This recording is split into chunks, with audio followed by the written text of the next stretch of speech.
Hukum adalah suatu tata tertib atau peraturan yang harus ditaati, ya.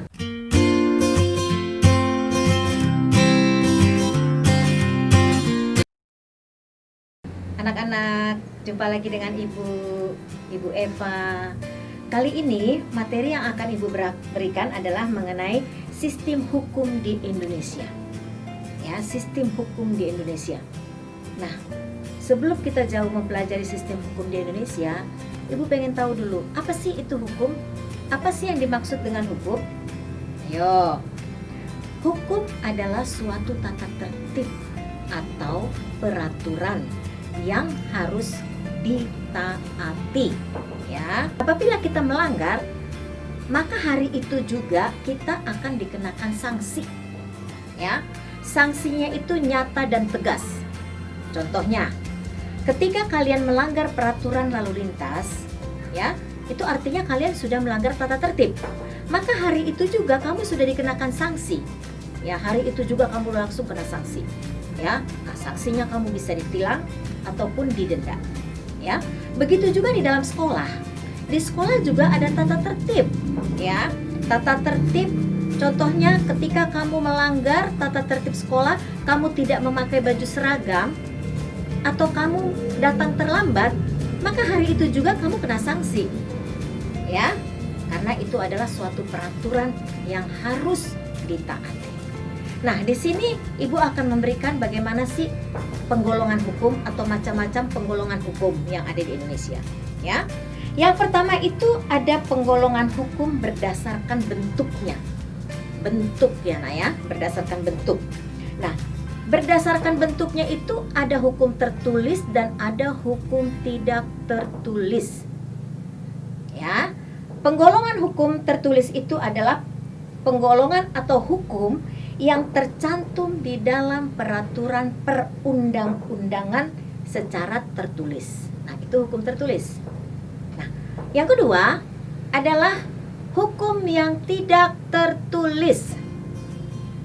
Kalau tidak tertulis di sini artinya bahwa ini semua menurut prosedur secara formal yang tumbuh di kalangan masyarakat, ya.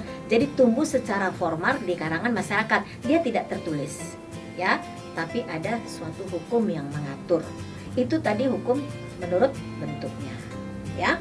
Kemudian yang kedua adalah ada hukum berdasarkan berdasarkan sumbernya. Maaf.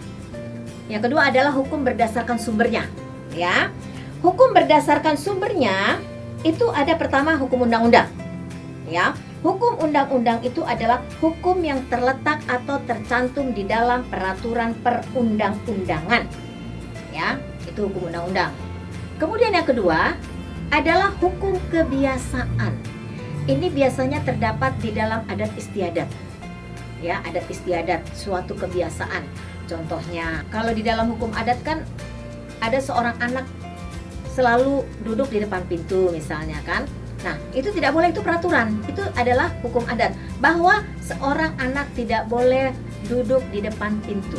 Nah, itu hukum adat, itu contoh kecilnya yang Ibu berikan. Itu merupakan suatu kebiasaan. Jadi hukum kebiasaan itu biasanya terdapat di dalam hukum adat, ya. Kemudian hukum traktat, ya. Hukum traktat ini adalah hukum yang dibuat oleh dua negara. Hukum yang dibuat oleh dua negara, ya. Contohnya, ya, waktu itu adalah suatu perjanjian yang dibuat antara pemerintah Indonesia dengan PT Freeport. Itu perjanjian. Itu di situ ada hukum traktat. Jadi hukum traktat itu adalah hukum yang dibuat oleh dua negara atau perjanjian yang dibuat oleh dua negara. Itu hukum traktat. Nah, kemudian ada hukum jurisprudensi, ya. Jurisprudensi pasti kalian sering dengar. Apa sih jurisprudensi? Jurisprudensi itu adalah keputusan hakim. Jadi hukum jurisprudensi di sini adalah keputusan-keputusan hakim dalam menghadapi suatu perkara. Nah, itu jurisprudensi, ya. Itu hukum jurisprudensi. Tadi ada 4 ya, Nak, ya. Ada 4, ingat tuh. ya. Nah, sekarang penggolongan hukum berdasarkan sifatnya. Penggolongan hukum berdasarkan sifatnya. Yang pertama, bahwa hukum yang memaksa. Artinya di sini hukum yang memaksa, dia harus mematuhi peraturan. Apabila melanggar, maka dia akan dikenakan sanksi. Memaksa, ya itu artinya tidak bisa tidak, tegas dan nyata. Ya, itu hukum tadi berdasarkan sifatnya, dia memaksa. Dan yang kedua adalah hukum yang mengatur. Hukum yang mengatur. Hukum yang mengatur ini adalah suatu berupa perintah atau larangan. Berupa suatu perintah atau larangan yang mengatur mengenai tingkah laku di dalam masyarakat. Itu hukum yang mengatur. Ya. Nah, sekarang penggolongan hukum berdasarkan tempat berlakunya. Ya, berdasarkan tempat berlaku. Apa aja sih hukum berdasarkan tempat berlakunya? Hukum berdasarkan tempat berlakunya yang pertama adalah ada hukum nasional. Ya, hukum nasional itu adalah peraturan yang harus ditaati oleh masyarakat dalam suatu negara. Itu hukum nasional. Ya, contohnya di Indonesia kan ada peraturan. Nah, itu adalah hukum nasional yang ada di negara Indonesia.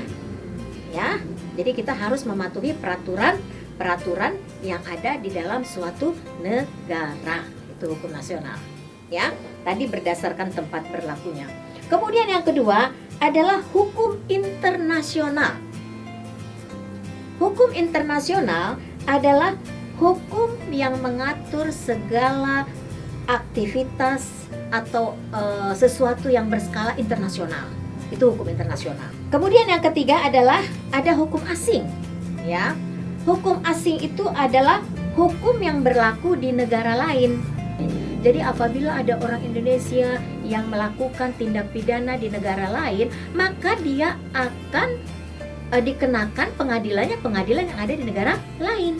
Karena negara lain tentu akan berbeda dengan peraturan hukum yang ada di Indonesia.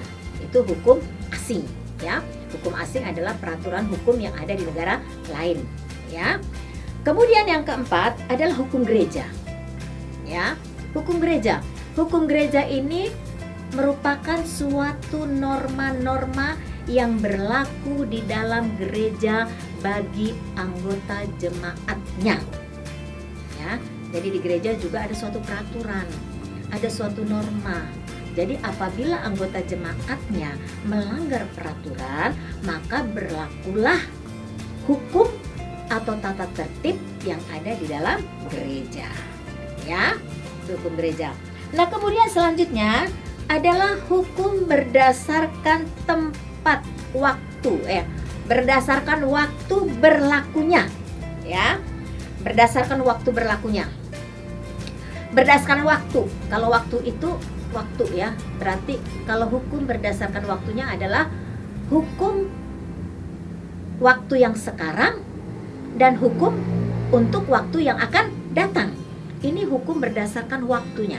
Ya, hukum positif atau ius constitutum, hukum yang berlaku saat ini, artinya saat ini ada suatu peraturan perundang-undangan yang harus dilaksanakan.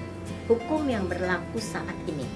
Dan ada hukum negatif atau ius constituendum. Ya, itu hukum yang berlaku untuk saat yang akan datang. Artinya hukum itu sedang dibuat, ya, jadi berlakunya bukan saat ini, untuk saat yang akan datang. Itu hukum berdasarkan waktu berlakunya. Nah, kemudian penggolongan hukum berdasarkan wujudnya. Ya, berdasarkan wujudnya. Apa aja sih berdasarkan wujudnya? Ya, berdasarkan wujudnya itu ada hukum objektif dan ada hukum subjektif. Ya, kalau hukum objektif itu hukum yang berlaku secara umum, ya, berlaku secara umum dalam suatu negara. Itu objektif, ya. Kemudian yang kedua adalah hukum subjektif. Artinya di sini itu adalah peraturan hukum yang timbul dari hukum objektif. Ya, jadi merupakan hubungan dari seseorang ini adalah ketentuan daripada hukum objektif. Ya, itu dia. Sekarang hukum berdasarkan isinya. Apa sih hukum berdasarkan isinya? Nah, berdasarkan isinya ada hukum publik.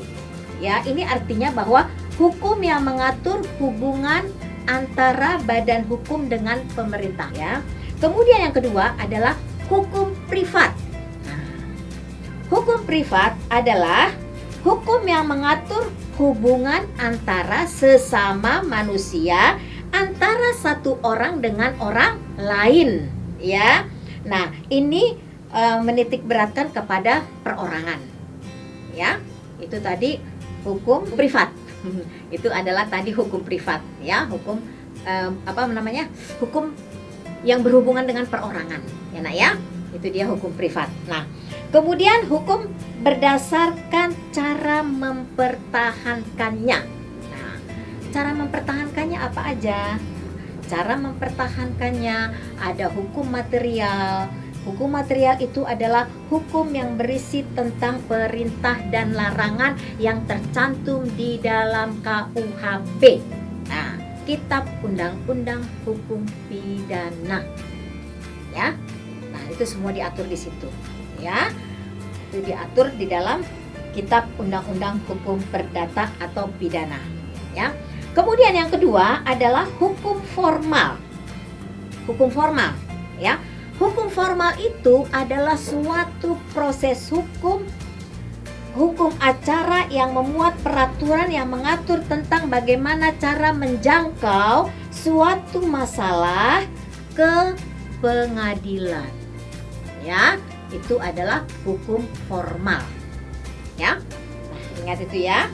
Nah, itulah ya penggolongan hukum. Ya, penggolongan hukum. Harus ingat tadi apa aja yang Ibu udah berikan, penggolongan hukum, ya. Pertama adalah penggolongan hukum berdasarkan bentuknya. Kedua adalah penggolongan hukum berdasarkan sifatnya. Ketiga adalah penggolongan hukum berdasarkan tempat berlakunya. Keempat adalah penggolongan hukum berdasarkan wujudnya. Kelima adalah penggolongan hukum berdasarkan isinya. Keenam adalah penggolongan hukum berdasarkan sumbernya.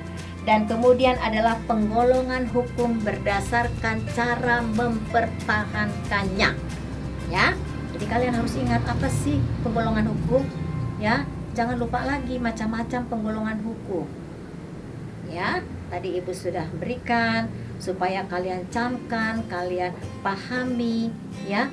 Jadi hukum itu macam-macam, ya. Karena ada hukum nasional, ada hukum asing, ada hukum internasional.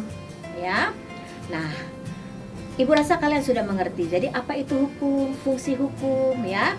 Nah, hukum itu berfungsi sebagai alat untuk mengatur suatu ketertiban agar masyarakat dapat menjaga tata tertib dan juga sebagai sarana untuk mewujudkan keadilan sosial. Ya. Nah, tujuan hukum tadi apa? Ayo sebelum Ibu tutup. Ada yang tahu tadi tujuan hukum apa yang udah Ibu bilang? Ya, tujuan hukum adalah untuk mengatur pergaulan di dalam masyarakat agar kita semua dapat mentaati tata tertib dan dapat teratur di dalam kehidupan bermasyarakat di negara kita Indonesia. Demikian materi yang sudah Ibu berikan. Apabila kalian masih ada yang belum mengerti atau ingin bertanya, silakan kalian berikan di kolom komentar. Dan jangan lupa like dan subscribe. Terima kasih.